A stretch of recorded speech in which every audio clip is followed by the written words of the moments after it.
Bienvenidos, señoras y señores, to another episode of the Bleed Los podcast en vivo. We are en vivo in the carne asada, and joining us on the show is, of course, Babyface and la princesa de Picolandia and la reina of Kombucha. I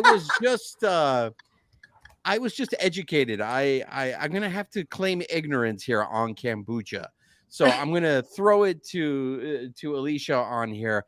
I was not aware of what kombucha is. I know that it was like this big health kick, but La Princesa drinks kombucha all the time. Like she has like a bottle of kombucha like sewn to her hand because every time I see No. her, she's drinking kombucha. So Okay. Alicia, why do you love kombucha so much? Okay, so I do love and frequently imbibe kombucha, and it's come a long way. It's started with fermented mushrooms. It's all about gut health, one. So those of us who like to eat, I had carnitas tacos for lunch after my hike today. They were delicious, but they also made me feel very full. So I bust out my kombucha and they have a new holiday flavor. And so I had to try it out, but I didn't realize. I think it's just because of the time that we're all hanging out, you, me, Babyface.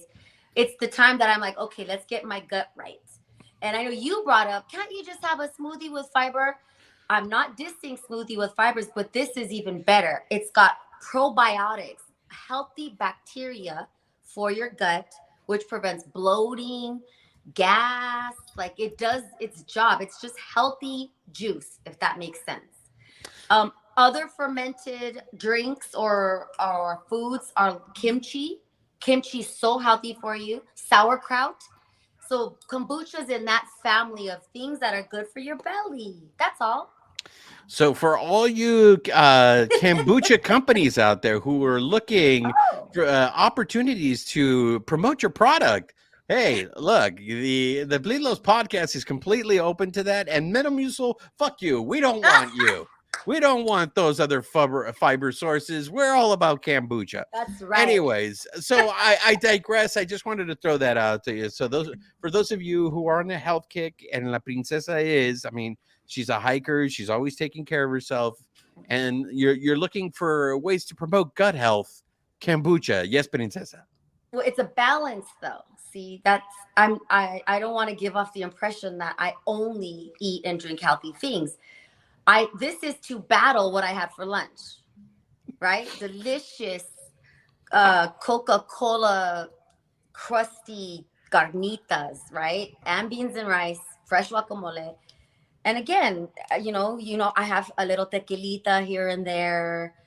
I love sweets. I bake a lot. So these are the kinds of things that balance my gut. That's all. I'm not judging anyone for their lifestyle. That's all. There you go. And now you got a little bit of everything. In life, it's all about balance. But Yeah. so real quick, Juan, before we continue. Yeah. So we're streaming a little bit different on the YouTube. So it's not showing you guys the comments here, but I'm seeing him here. So I just want to tell you who's here. So Simeon's here, Daniel's here. Daniel saying greetings from the Inland Empire. Michael Carrillo, Roy Estrada, and Ramos are all with us right now. So they're all okay. So since we can't see the comments, we need you to throw in the comments to us then. Yeah. You need to let us know. So first topic, ladies and gentlemen. Look, I know we want to avoid this, but we might have just seen Clayton Kershaw's last regular season start at Dodger Stadium. And I know that we have this conversation all the time with Clayton Kershaw, but this is the first time that I actually think there might be a possibility that this dude is going to retire after this year. I have never seen the level of frustration with him in regards to, I feel like he just feels his body has completely betrayed him. He just seems very, very frustrated. And for the first time, like I see the beat writers going up to him and asking him, Plunkett, Jack Harris, like, how are you feeling? Have you made a decision towards next year, about next year? And Kershaw's just like, no, I don't. I that hasn't crossed my mind. Babyface, do you think that was the last time we're going to see Kershaw in the regular season at Dodger Stadium? Because obviously he's going to make starts, hopefully, knock on wood, this postseason at Dodger Stadium. Yeah. I'm still not entirely convinced that, he'll hang it up. I mean, I think a lot depends on this season, how this season ends, obviously, right? I mean, he's still pitching. We don't know the extent of his shoulder, like what type of injury that is. But I'm also thinking, too, if they go all the way and they win this thing, I mean, what reason does he really have to come back, right? I mean, he 2-time World Series champion, MVP, Cy Young. I mean, the only thing, obviously, is, well, he still wouldn't do it in 1 year, becoming the all-time Dodger win leader pitcher. Yeah. I mean, it'd be at least 2 years for that. He's 23 wins away from tying it. He would need 24 wins to break it. Yeah, but he can reach 3,000 strikeouts next season, which he's about like 60 away. So if he wants to do that, that's the reason to come back. But I think he doesn't, like he said, he doesn't even know. I think he's just kind of playing it by ear, seeing how that shoulder is going to handle the postseason, and kind of see how this postseason goes. Princesa, how worried are you that you think maybe he's going to call it quits? So we have had this conversation before. I think about this way too often. It hurt me physically that I couldn't be there for his last regular season game, because it weighs heavily on my mind as a diehard Kershaw fan. And I've said this all season. I've said this might be the last time we see him. Now, I don't know if I would use the word worried. I know he's a competitor. And if he can play, he will play. That's how he's built. I don't see him riding off into the sunset. Do I think he's going to play more than next season? No. But I really think all signs point to he will be back. He will miss it too much. And he's not trying to. Have you heard something that I haven't, where he's trying to, work for MLB Network or anything? I mean, he doesn't need the money. I just think if he can play, he will. I feel like he's built that way. Now, back to what Babyface brought up. When he wins this season, when he wins another World Series championship, and that, yes, of course, could be that, because what a way to go out, right? Future Hall of Famer on top. So, yeah, I mean, I'm not going to bet the farm that he's going to be back, but the Dodgers aren't supposed to be where they are right now. Nobody thought that they could win 100 games again with this team that has suffered more injuries than any other team in Major League Baseball. So that is because a large part is due to Kershaw. When he's there, he still delivers. He's still at the top in terms of Dodgers pitching, is he not? Well, it is, but I think Michael Carrillo brings up a very good point, and that is Michael Carrillo says Kershaw doesn't want to go out like Wainwright. And I don't know if we're projecting on that. I agree with you, Michael, but I don't know if we're projecting that onto Kershaw, because I do feel like Kershaw's kind of like a dude like Kobe. Kobe has said many times, may he rest in peace, that he could have kept playing, but he wasn't going to come off the bench. That's not what Kobe was used to. Like, Kobe was used to, look, I'm the star of this team. I'm going to go until the wheels go completely off my body, meaning that if I can't perform at the level that I'm used to performing, then I don't want to do it anymore. And that's how I feel Kershaw is. And I feel that's kind of the frustration that I'm seeing with Kershaw is he can't do the things that he used to do. His control is a little off. Now, he went 5 innings on Saturday, and he threw 77 pitches, which we haven't seen him do in a while. So hopefully that's encouraging, but that's probably what we're going to see him do in the playoffs. And that's not Kershaw-like, right, Princesa? But it is, in the sense that he found a way to still compete. So he's not throwing his heat, right? His heater's not the same. We get that. That's Father Time. Father Time always wins. But he's thankfully got other junk in his trunk. Like, he has sliders, right? Is that what? Are you saying he has a fat ass? Is that what you're saying? He has a No! fat ass? He has other junk in his Are trunk. you Okay. trying to get me canceled? No. No, but I that's a tribute to He's how got good. weapons. He's still Yes. competing.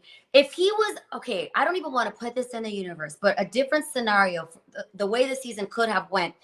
Yes, the Dodgers pitching was decimated, still struggling, still recovering, weighing heavily on the young guys. What if Kershaw didn't show up and just lost most of his games? Then this conversation would be different, but he's still finding ways to compete. He's still finding ways to help the Dodgers win. And he was a great presence when he was on the mound. He's still Clayton Kershaw, much like Kobe. Now, you brought up Kobe. I love that, the Mamba mentality. And I love what you're saying. I'm hearing you.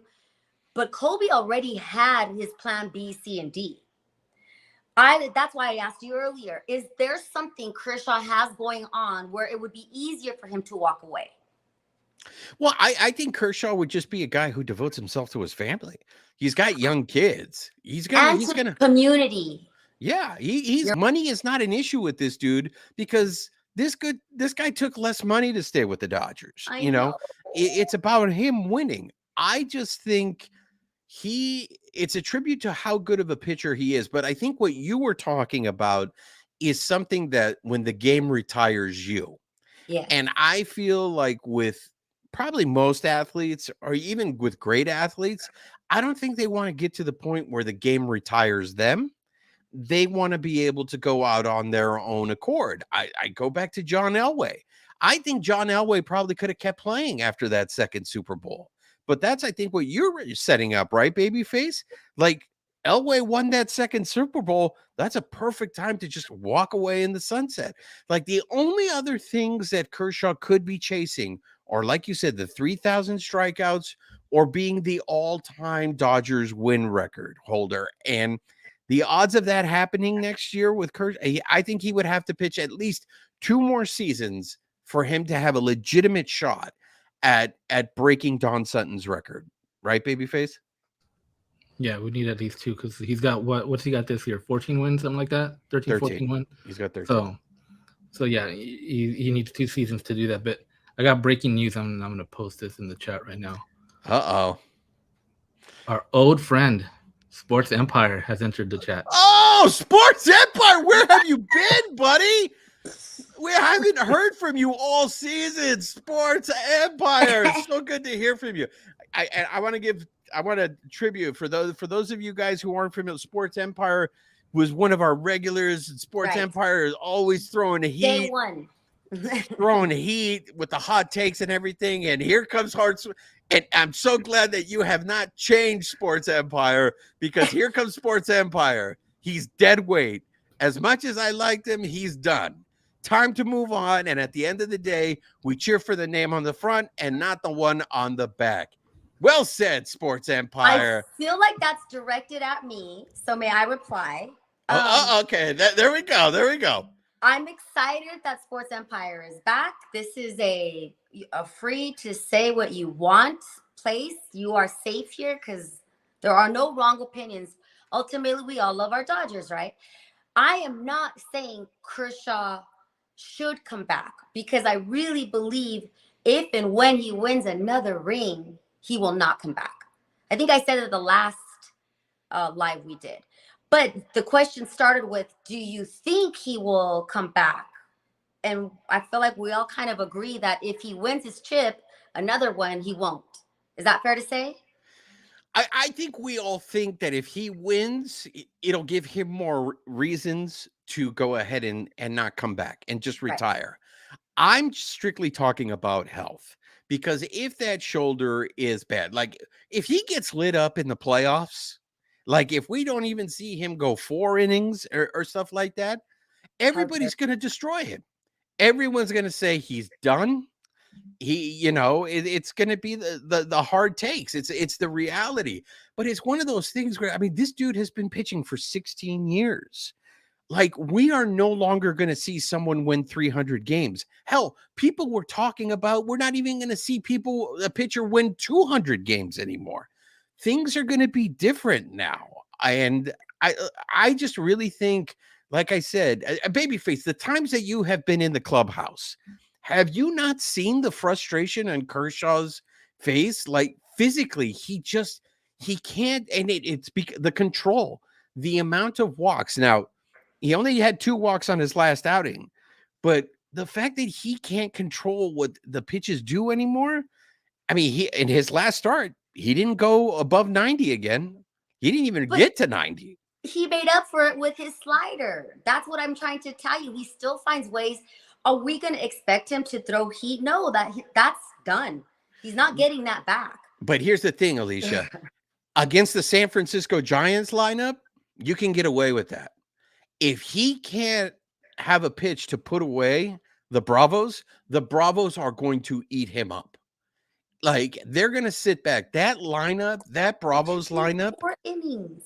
that Bravos lineup is just, they make you work. They make you work. And if you don't have a pitch that you can use to put them away, I mean, at some point, look, Jamie Moyer was great lobbing it and throwing wiffle balls up there and stuff like that. But eventually, it's what makes Bobby Miller and it makes what Emmett Sheehan, it's what makes those guys competitive, is because when they need to, they can rear back and throw 100-mile-per-hour fastball if your other pitches aren't working. But he does have other pitches, right? Can we at least give him credit for having other things in his arsenal? Oh, no, absolutely. I think it's a tribute, again, to how talented he is of a pitcher, that he has found I mean, he is truly pitching out there. He's not throwing. He is truly pitching and getting, but I just want to say the San Francisco Giants the other day, with 2 outs and the bases loaded, with their number 5 hitter at the plate, bunted. I know. Okay. The Bravos aren't going to do that in the playoffs, and even Lance Lynn said it himself. He's like, they did me a favor. Thanks. I'll take it. I want to read Roy's Estrada's comment. The problem with our veteran pitchers, Kershaw and Lynn, they don't stay in shape. Look, Kershaw has a dad bod, Roy. I can't be I can't be throwing rocks at glass houses because I'm built like a pear. Hey, Doom Sal, I haven't seen you in a while. Doom, thanks for coming on. If we don't win, I think Kershaw will retire at the end of the season.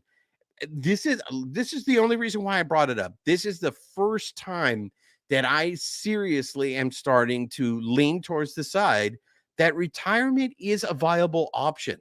All the years before then, I didn't think so. I thought he's going to come back. He's going to come back. This is the first time that I really think there's a chance. If it happens, I will not be surprised. So you think it's retirement though? The opportunity to go play in Texas, you think that's not as high anymore? It's either retirement or stay. You are so lucky I'm not wearing a hat right now. How dare you even put that in the universe? Wow. Look, I was in Texas. Because he said it himself. Yes. Yeah, that was a while ago. Look, you guys talk about his frustration in the clubhouse. Could it be because he doesn't want to talk to the media?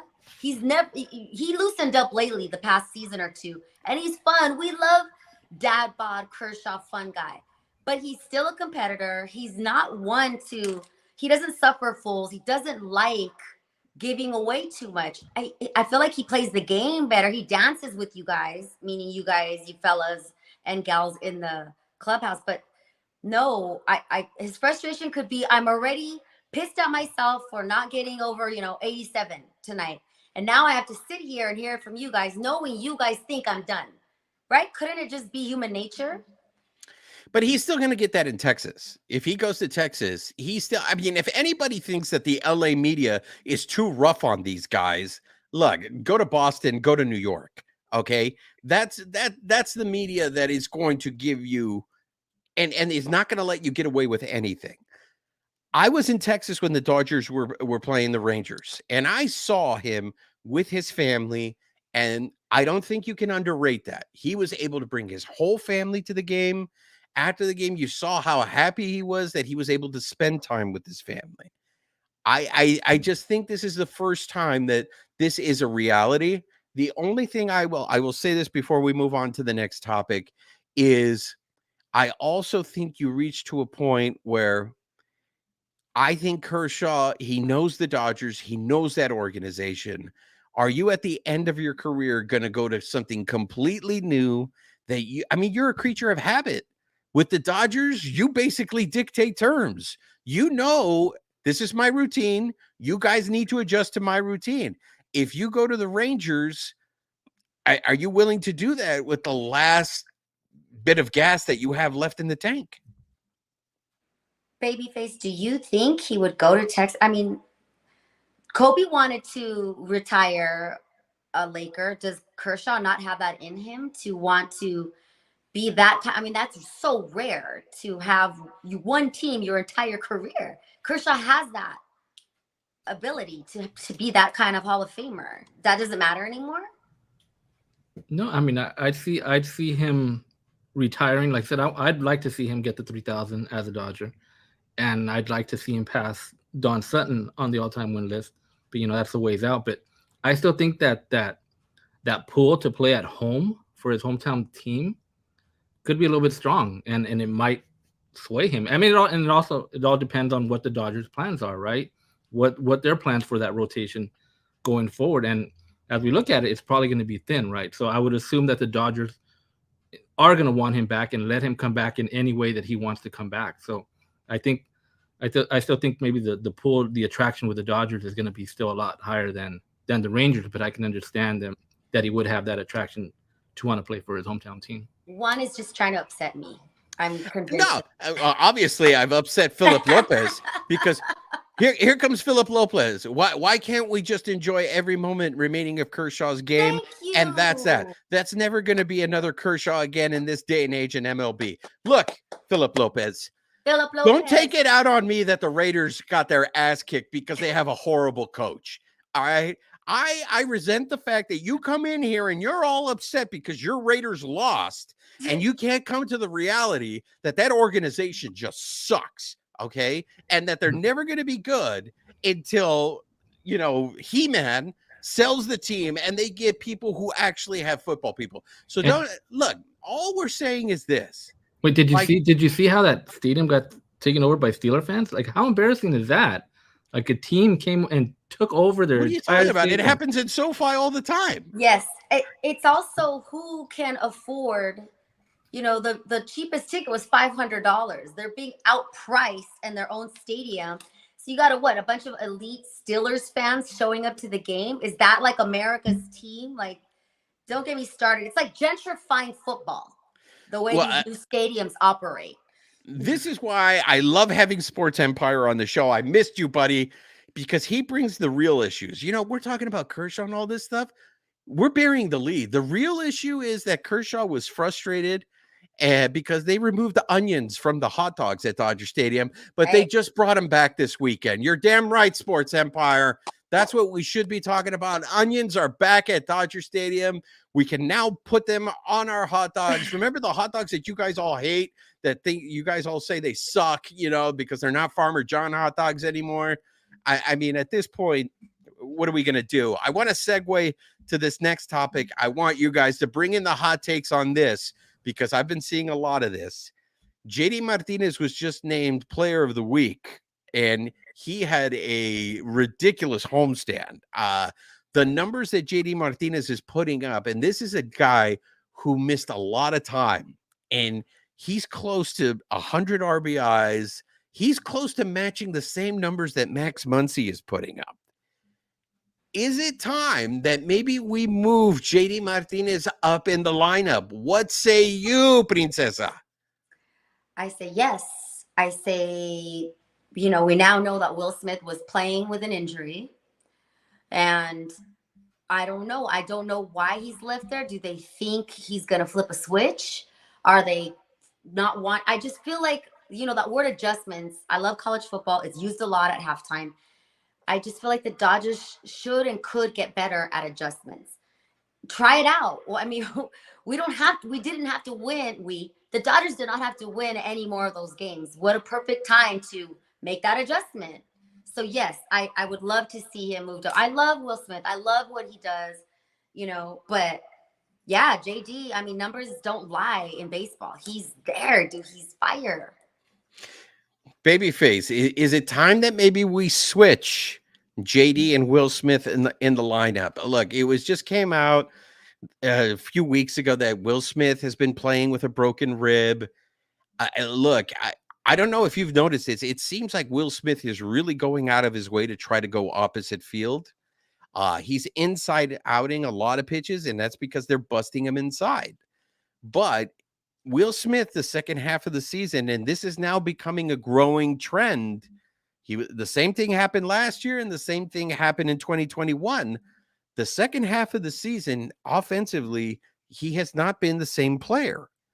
So if that's the case, would it make more sense to move JD up in the lineup and put maybe JD in the 3 spot? My only concern, right, is they've kind of been in that same spot, and which is kind of weird, right? Because like previous years, like that lineup always looked different, right? You'd go 1 through 9, it was always different. And this year's actually kind of been consistent, kind of where they're at. You think that would affect them in any way, like as far as their run production? I mean, they're a pretty high scoring run, team, right? They average about 5 or 6 runs a game. I mean, no, because the only consistent in that lineup is Mookie 1 and Federico 2. Right. Other than that, I think the rest of the lineup is interchangeable, right, Princesa? Right. I do understand and respect what Babyface is saying, though, because hasn't that been a big criticism of the Dodgers, is that these guys don't know where they're at, where they're going to play next, where they stand, yada, yada. That was previous seasons. So maybe this season the Dodgers are gelling so well because they are pretty consistent, right? Pretty much. So I totally respect what Babyface is saying. However, I still think that the discrepancy between JD and Will Smith is so large at this time. We're heading into February, that the Dodgers should make the switch. And you brought up the production and the scores. The Dodgers score a lot of runs. I just heard our friend of the carne asada, Jose Mota, give a very interesting statistic. The number 1 guy that Mookie bats in is James Outman. So they're not relying on Will. They're not relying on JD. JD's bat has been a gift. Does that make sense? So move it up. That's what I'm saying. I mean, it's interesting because these guys are guys. I mean, what these playoffs are going to be very, very different. And they're already putting it out there that they're going to be very unconventional. But they've been saying that about the pitching. The way they're going to handle the pitching is going to be, unconventional. But in terms of the lineup, I'm going to segue now to something else. And I want to hear everybody's thoughts on this. But I think the month of September has cost Mookie the MVP. Mookie has not, I mean, we just had Steven Nelson on the show who has told us his slug was down. And I think this is a reason why, and go ahead, guys, on the live, hate me all you want, but this is the reason why Acuna Jr. is going to win the MVP. Now, I don't follow Acuna Jr. the same way I follow Mookie, but to me, it seems Mookie has been very streaky throughout the year. Federico isn't as streaky as Mookie is. Like, Federico is the same dude you see all the time. And is it concerning to anyone else? Like, if we are not going to move JD Martinez up in the lineup, is anybody else concerned? Like, Babyface, Mookie has 39 home runs. Wasn't it just a while ago that we thought, oh, he's clearly going to pass 40. It's going to be so easy that he's going to pass 40. And he's still at 39. We got a week away before the playoffs start, and then there's another week off. Are you concerned at all? Because we saw this last year. Remember, David Vassegh, friend of the carne asada, was very critical of Mookie's playoff performance last year. Do we need to prepare ourselves that we're going to see another disappearing act in this postseason from Mookie? Well, if he's streaky, right, and he's been going up and down, and he's kind of down right now, so we kind of hopefully right when playoffs start, he's back on that high trend. So that's what I'm hoping for. But I mean, yeah, back to the 40 home runs. Yeah, I thought he would have had it by now, and they're going to Colorado, so chances are pretty high it might happen there. And if not, maybe he'll get in San Francisco. But yeah, I mean, When we're talking to Steven Nelson, yeah, like I'm kind of on that same, boat. Like, I don't know. I don't see him. If he would have kept up what he was doing in August and September, I think he definitely is MVP. And I mean, it's hard to argue against Acuna right now. And everybody's talking about the steals, but like I said, the steals, you throw that out because that number. Why do you say if you get to pick and choose what stats you get to throw out? Because then I want to throw out the defensive stat with Mookie. Well, no, because the steals are not the same. Go look at the steals. Why do we have stats if we're going to throw them out? No, I'm not saying the value of the steal is not the same as it was. Go look at last year. How many guys had over 40 steals? Handful. This year, you got about 10, 12 guys doing it. 30, same thing. So the value of the steal is less. So that's why I'm thinking when they're like, oh my God, he's got 70 steals and 40 home runs. He didn't do that last year. Nobody did that last year, Nobody right? Did. It's the new change. So it has made it easier to. I'm still saying, yeah, it's still tough to steal a base, right? You don't see everybody out there stealing 40, 50, 60, 70 bases, right? But I'm saying the value of it has kind of decreased because of the new rule changes. There we have it. So let's catch up on some of these comments here. There are some people who agree and feel that JD Martinez should be moved up in the lineup. Cami Nuevas. Oh, Cami's new to here. Cami says Muncy should never be in the cleanup spot. He can be a bridge to the bottom of the lineup to bolster Mookie and Freddie.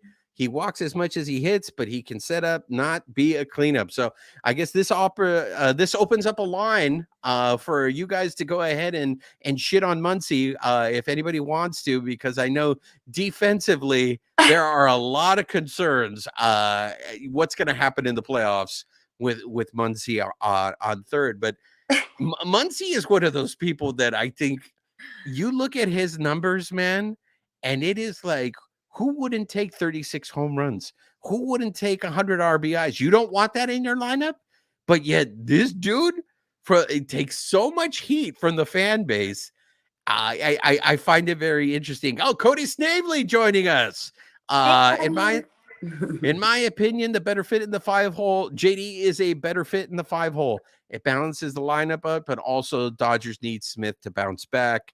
Roy is telling the JD in the 3 spot, Hayward in the 4 spot, move Muncy, Smith down. What you guys are all saying makes sense. I think one of the things that we also need to factor in is that the Dodgers love to do the right left thing. And so depending on who's pitching and depending on what their matchups are, and this is going to be a great segment into our next topic, depending on what the matchups are, I think are going to dictate. They're also creatures of habit. So if they haven't done so already, it doesn't look like they're going to move Smith out of that 3 spot. Cody says Acuna was always going to win. Betts solid MVP runner-up, though. Go ahead, Princesa. I was just going to try to comment. I feel like just skipping over Freddie Freeman for MVP. He's not going to win because it's just not as glamorous as an Acuna versus Mookie. But dude is Mr. Consistent. He's got the numbers. He just loves to hit. I mean, I hate that he's not even in the conversation. Am I completely off base? No, but I mean, the hard thing is you got that guy, Matt Olson at Atlanta, who's got over 50 home runs, and people don't even think of him. Like, people are just like, it's perfectly normal to hit 50 home runs. I mean, the thing that's going on is, right, we're seeing things that have never been done before, right? Like Freddie Freeman, first baseman, right? Yes, that's the stat steal 20, 20, 200, right? He's going to get 60 doubles. That hasn't been done since like the 1920s or 30s or something 30s. Like that, right? Yeah. So, I mean, these things are unprecedented. And those guys aren't going to win more than likely, right? Freddie's not going to win. Matt Olson's not going to win. I mean, even the things that Mookie's doing, right? For a leadoff hitter, right? I mean, it's tough. It's a crazy year. Yeah. So I want to segue to this because we're already talking about it. All right, you guys on the live, who do you guys want in the NLDS? Because it's musical chairs right now. Babyface, can you give us an update right now as where we stand right now? Who is in that matchup? Who's going to be playing the Cerveceros in the wild card?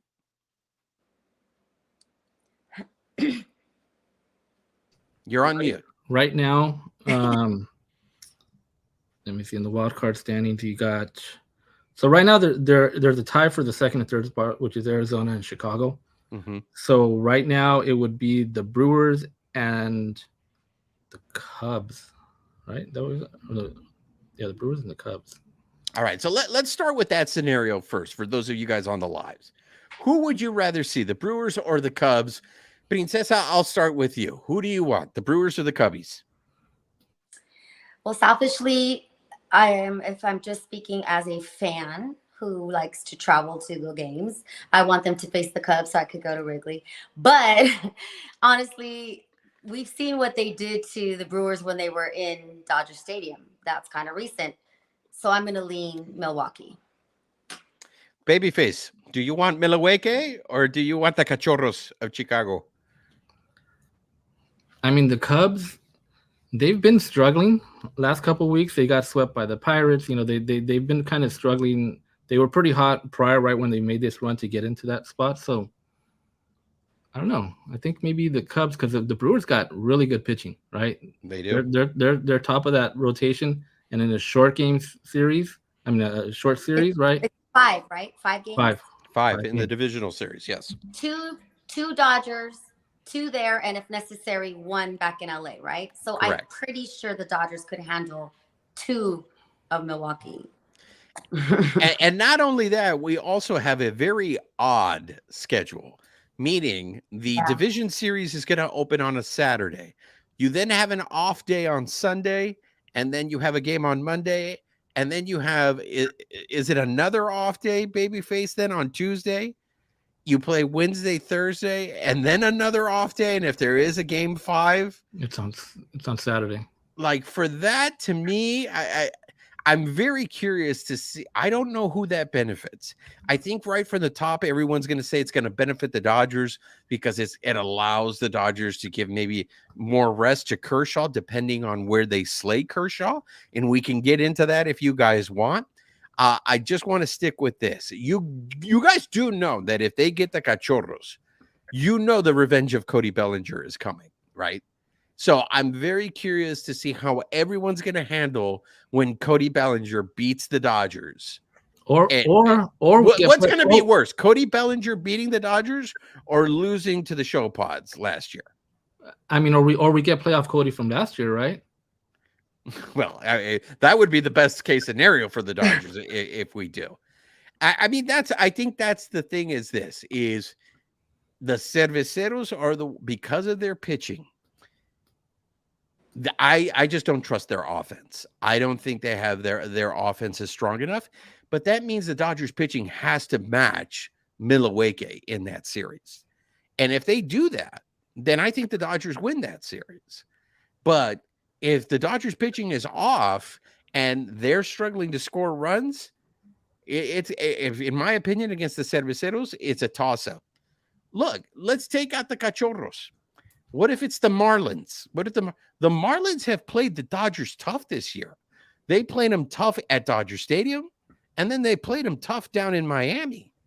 So is anybody on the live? Is anybody afraid of the Fighting Fish? Is anybody concerned that the Fighting Fish, now they had a huge loss? Alcantara, I believe, is done for the season, right, Babyface? He is done, but I mean, they're what, a game back? What are they? So are you saying, Babyface, that it's just going to be between the Cachorros and the Fighting Fish? Well, right now it looks like it's Arizona and the Cubs, right? Miami's a game back, which, I mean, obviously they're still within striking distance. Reds are 2.5. I don't think they're going to make that up. But yeah, the Marlins can get in there. I mean, and they do have Jake Hamburger or whatever his name is, right? Who's killed the Dodgers. Burger, yeah. So, I mean, yeah, but the loss of Alcantara, I think, is big for the Marlins. So, I think Dodgers would win that series. Is anybody on the live scared of the Serpientes? If things flip and the Serpientes come into the 6th spot and then they end up beating the Cerveceros, is anybody worried about the Serpientes coming into Dodger Stadium? Princesa? No, I'm not worried. If the Dodgers are doing what I mean, it's been kind of magical. This team. I've said this before. I can't worry. I leave that to you, Juan, to make me scared and and anxious. To put the fear in me as a fan. Well, you know what? I think Michael Carrillo brings a very interesting point, and that is the best thing for the Dodgers to see the Cerveceros in the National League Division Series, because you're going to see good pitching there. And so if you get past the Cerveceros, the expectation is that you're going to end up seeing the Bravos then in the National League Series. So is it better for the Dodgers to be tested in that divisional series? I know as a fan, we'd rather they just sweep and let's get on with it. But is it better for them to be tested? I mean, it is, but every series is going to be different, right? I mean, they could be tested in one series, right? And it looks like not really in the next series, and you can end up losing that series, right? I mean, you go back to the same thing with the Padres last year. It didn't seem like the Padres tested them at all, right? All season. And then what happened to playoff time, right? Well, I know a lot of people are bringing this up on the chat. Who is concerned about the fact that Dodgers are going to be off for a week? Princesa, does that bother you that they're going to have a week off? I mean, that has always bothered me when a team, we've talked about this often on the Bleed Lows podcast, how momentum matters going into October. But again, this team they just have something going on where they find a way to win. And you brought it up already, Juan. Maybe this week will give a break to Kershaw's, to the bullpen.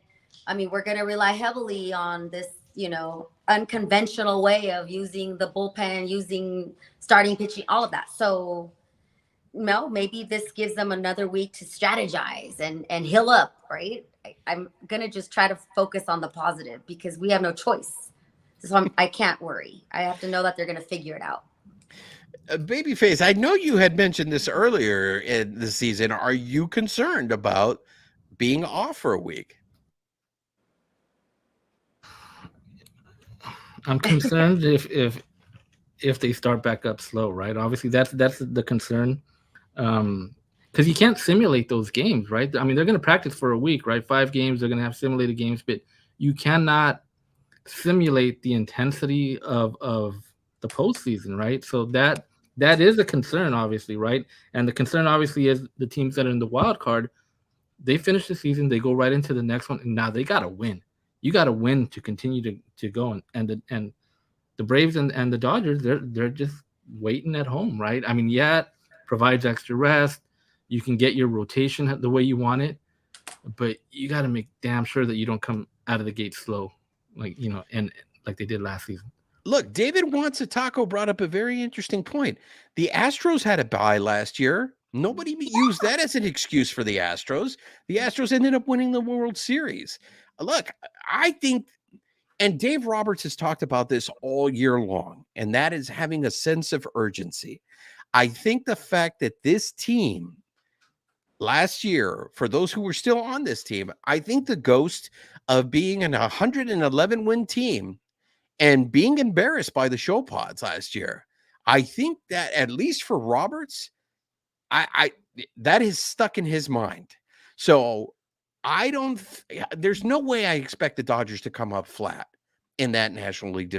They don't deserve, if they come out flat in that National League Division Series, they all deserve to be fired, because there's no reason for that, especially what came off of last year. For those of you guys on the live, do you guys think it's better? Because the Dodgers are clearly going to be the underdogs.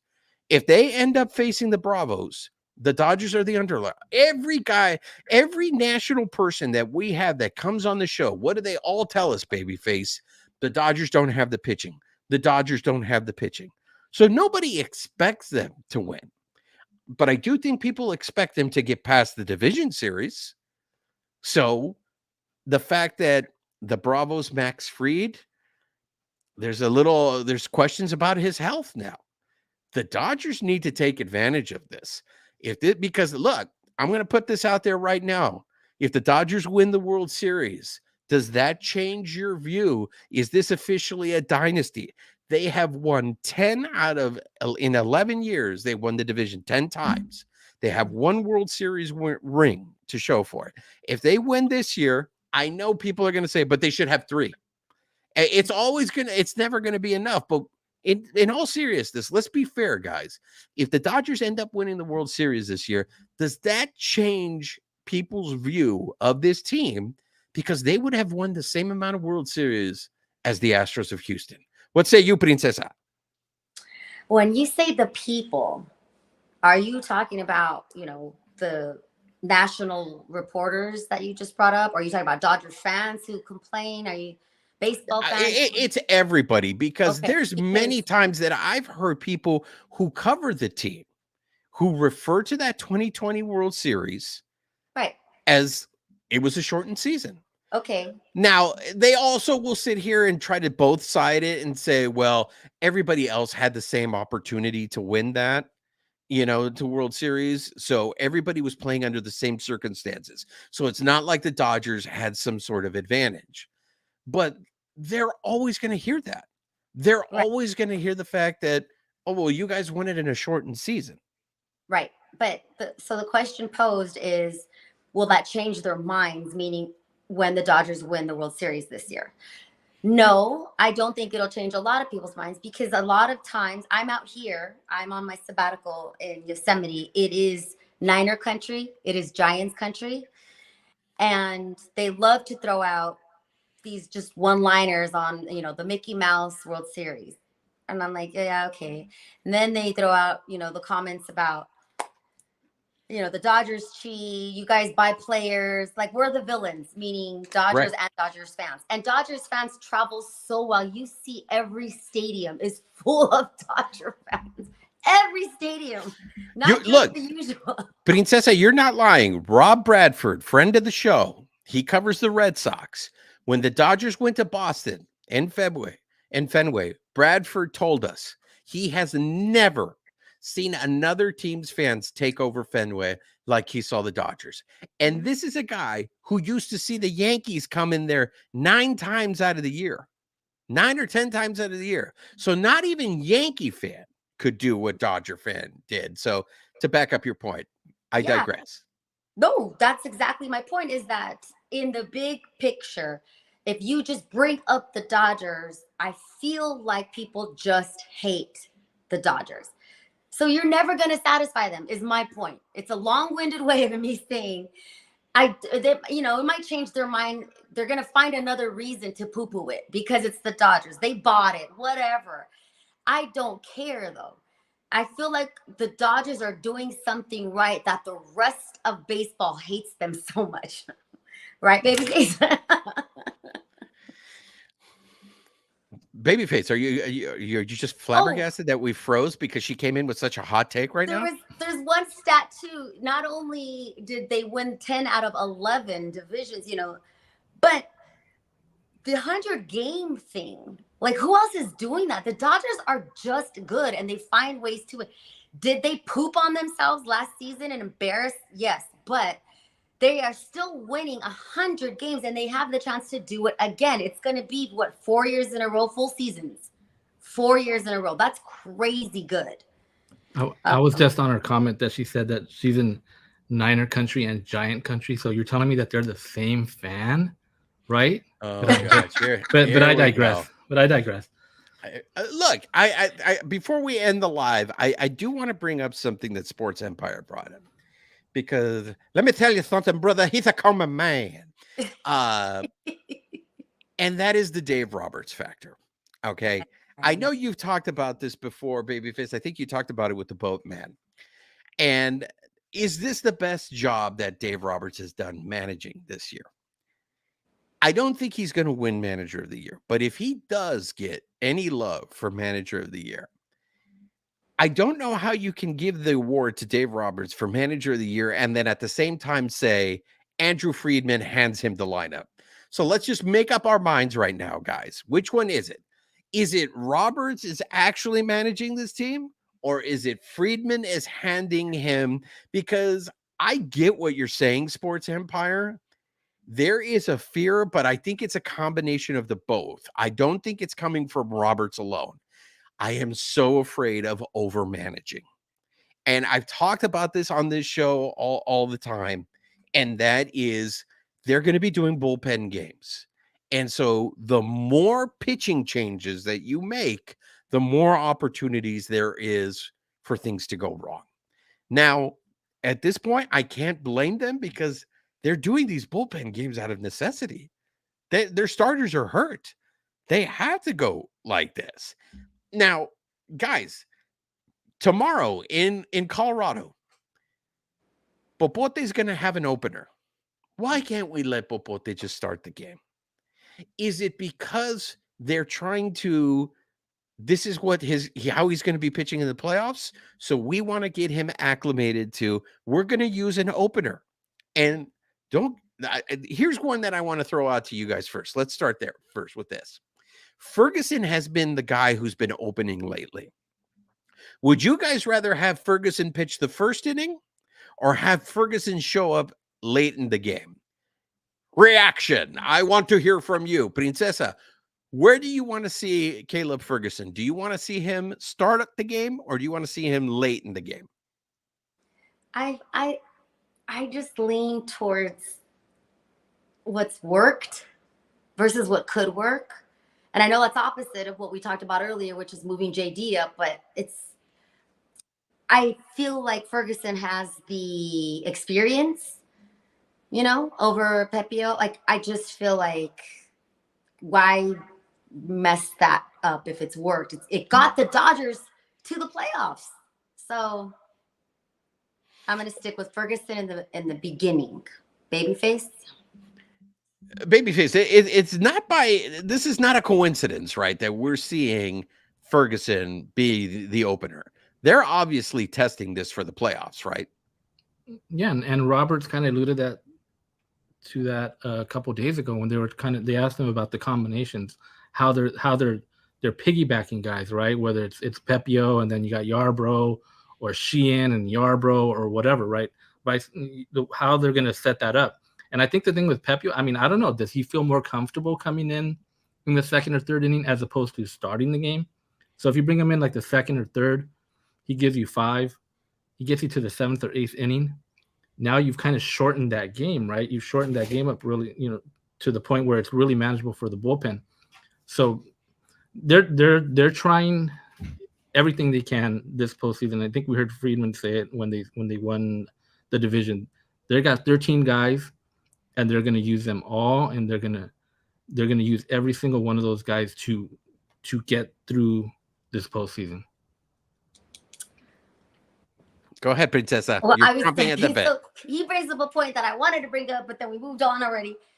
Dave Roberts, you brought him up, and then you didn't. I'm sure there are some people on the chat, I can't see it, that are going off on Dave Roberts, and I'm probably going to get attacked for saying this.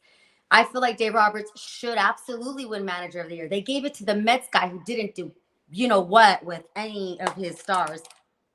I digress. He not only has to manage this team, he has to manage what Friedman is giving him. So I know they're attacking him like, oh, Friedman tells him what to do, but that's still some kind of managing. It's double. It's not just the guys. It's a very specific way of managing a game and the players.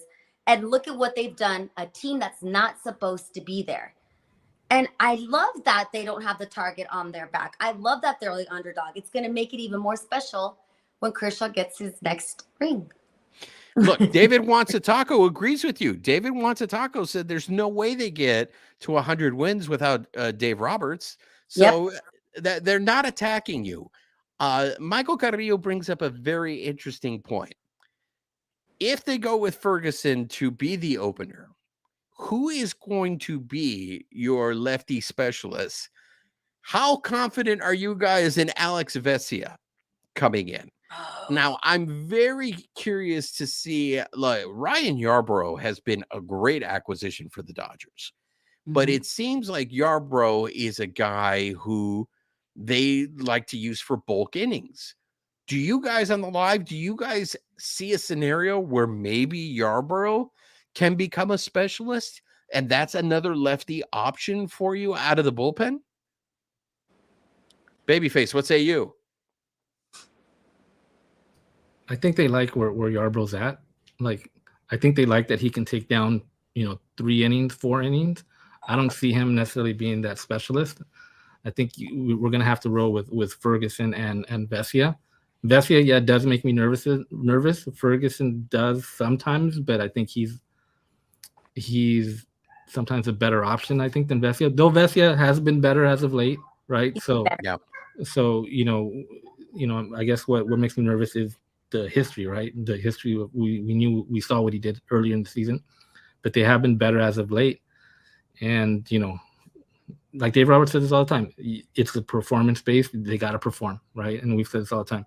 You're in there, you got to perform. You got to go in there, and you got to do your job. So who do you guys think Yarbrough is piggybacking for? Because whether it's Kershaw in game 1 and Bobby Miller in game 2, vice versa, in game 3, it's got to be Lance Lynn, right? Or are you guys staying away from Lance Lynn in the division series? Princesa, let me tell you, because that don't country ask me.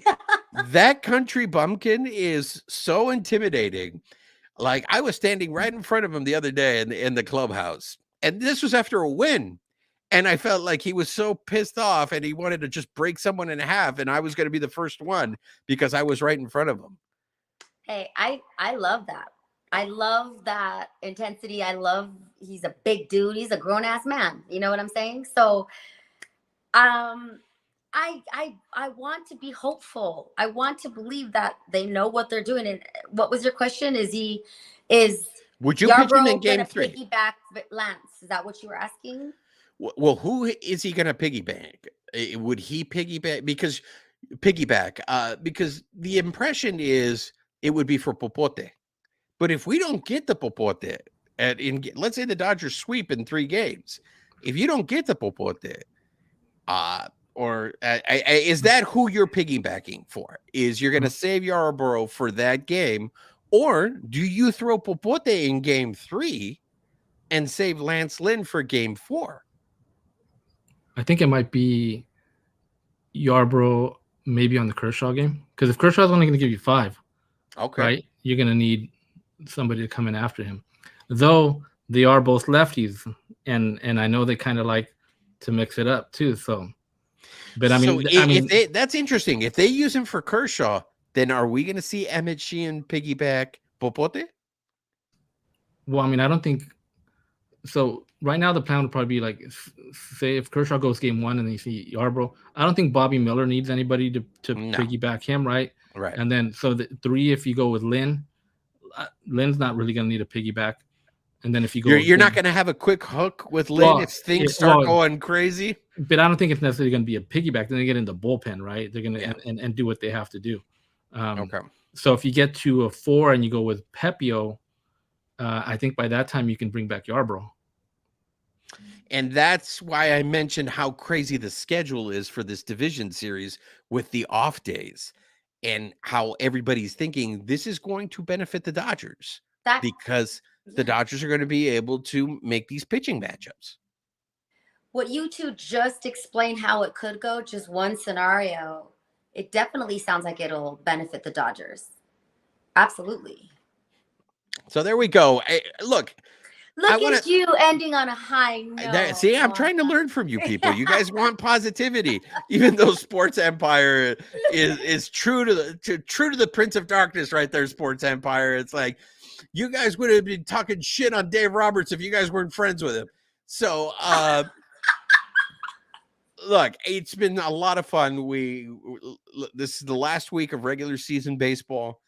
I don't know if we're going to have another live or when we would have another live. So you guys need to make sure you're following us on our social medias so you can find out when we are going to do another live. But it was so great to see some of these names that we haven't seen. I mean, Sports Empire, I was worried about you, man. I was going to put out an APB and be like, what did we do to piss off Sports Empire?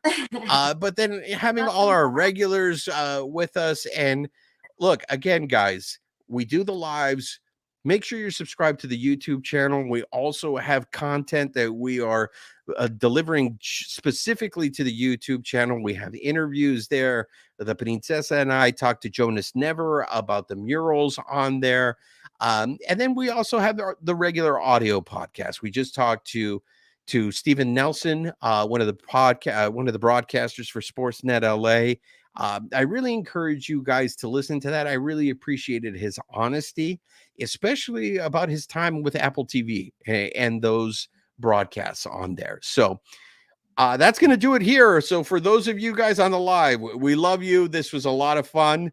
Yo ha sido su servidor Juan Ramírez de parte de mis colegas, la princesa de Picolandia and Babyface. Nos vemos para la próxima.